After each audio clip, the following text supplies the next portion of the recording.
Hello guys, কেমন আছেন সবাই? আশা করি সবাই খুব ভালো আছেন। নতুন একটি ভিডিওতে আপনাদের স্বাগতম। এবং আজকে কথা বলবো লকডাউন নামে একটি মুভি দেখেছি, সেই মুভিটা নিয়ে।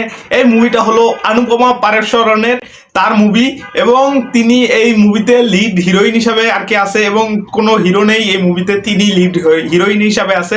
এবং তার পারফরমেন্সটা ভাই অস্থির লেভেলের। এবং এই লকডাউন মুভি নিয়ে কথা বলতে গেলে যে ভাই, এই লকডাউন মুভিটা ধরো দেখেছি তোমার প্রাইম ভিডিওতে, চাইলে তোমরা প্রাইম ভিডিওতে দেখতে পারো। এবং এই মুভিটা ধরো একটা ট্রু ইভেন্টস, মানে ট্রু স্টোরির বেস করে এই মুভিটা বানানো হয়েছে। মানে যে তোমার গল্প কাল্পনিকভাবে তৈরি করেছে সেরকমটা না, এটা ট্রু ইভেন্টসের মাধ্যমে তারা গল্পটা বানিয়েছে, মুভিটা বানিয়েছে। এবং এই মুভির ধরো দেখানো হয়েছে লকডাউনের বিষয়বস্তু, মানে লকডাউনের সময় যে একটা পরিবার কিভাবে সে চলেছিল, তারা কি অবস্থায় ছিল, পরিস্থিতি কেমন ছিল। লকডাউনের কথা বলতে গেলে যে লকডাউনে প্রত্যেকটা ফ্যামিলিরই কম বেশি একটা পরিস্থিতি তাদের স্বীকার করতে হয়েছে, মানে যে আর্থিক পরিস্থিতিতে মানে সবারই কম বেশি একটা আর্থিক সমস্যায় ভোগান্তি পোহাতে হয়েছে ভাই। যাদের চাকরি ছিল না এবং অনেক জায়গায় জব রিজাইন দিতে হয়েছে, তো বিভিন্ন ব্যবসা বাণিজ্য বন্ধ হয়েছিল, এই জন্য তাদের চলতে কষ্ট হয়েছিল। এবং সেই কাহিনীটাই এই ফ্যামিলির সাথেও দেখানো হয়েছে। অনুপমা পরমেশ্বরন তার কাহিনীটা হলো এই জায়গায় যে তিনি আর কি একটা তার ফ্যামিলি আছে, ফ্যামিলিতে তাদের লকডাউনে অনেক কষ্ট, মানে তারা খাবার মতো টাকা নেই, এরকম অবস্থা দেখানো হয়েছে। এবং তার একটা চাকরির খুব দরকার, লকডাউনের ভিতরে এখন চাকরি পাবে কোথায়, সেজন্য তার ফ্রেন্ড তাকে একটা পার্টিতে নিয়ে যায়, যে সেখানে কিছু টাকা পয়সা ইনকাম করতে পারবে হয়তোবা।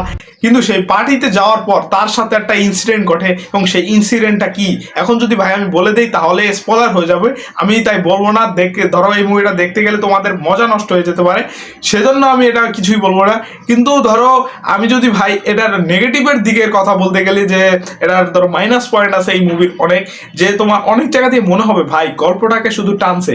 এই মুভিটা ধরো এরকম ভাবে সাজানো যে যদি এই মুভিটা আর কি সঠিকভাবে যদি আর কি কাটছিড়া করতে যেত, মানে যে ভালো মতো প্রেজেন্ট করতে পারতো ভাই, যে এই গল্পটা লেখা হয়েছে ওই গল্পটা যদি আর একটু ভালো মতো ডিপলি বানানো যেত, তাহলে হয়তো বা আরো ভালো লাগতো, আরো ধরো মানুষ কানেক্ট করতে পারতো। কিন্তু আমার মনে হয় না যে পাবলিক এটাতে কানেক্ট করতে পেরেছে এবং পারবে মানুষ।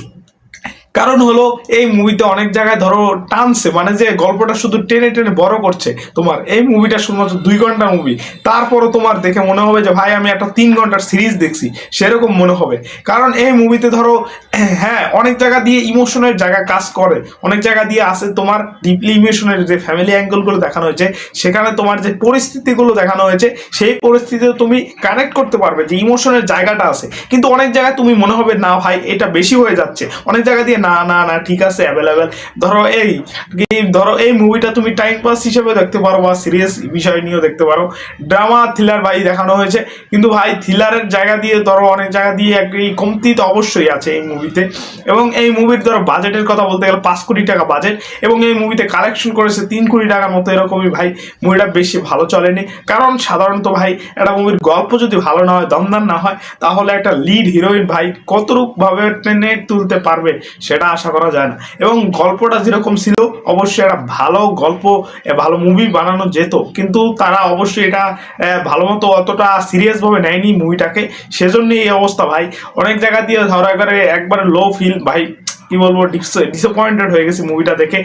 এবং আরেকটা কথা বলতে গেলে যে অনুপমা পরমেশ্বরন তার যে অ্যাক্টিং নিয়ে কোনো তুমি প্রশ্ন তুলতে পারবে না, তার অ্যাক্টিংটা অনেক জোশ হয়েছে, এবং তিনি ভালো মতো এই জায়গায় অ্যাক্টিং করতে পেরেছে। এবং ধরো তার চরিত্রটা যেটা, সেই চরিত্রটা তিনি ভালো মতো ক্যারেক্টারে ফুটিয়ে তুলতে পেরেছে পর্দার সামনে। এবং সেজন্য তার ক্যারেক্টারটা নিয়ে তোমার কোনো আর কি যে অনুরোধ থাকবে না। এবং আজকে এ পর্যন্তই, যদি ভালো লাগে লাইক কমেন্ট শেয়ার করবে। আজকে পর্যন্ত সবাই ভালো থাকবে।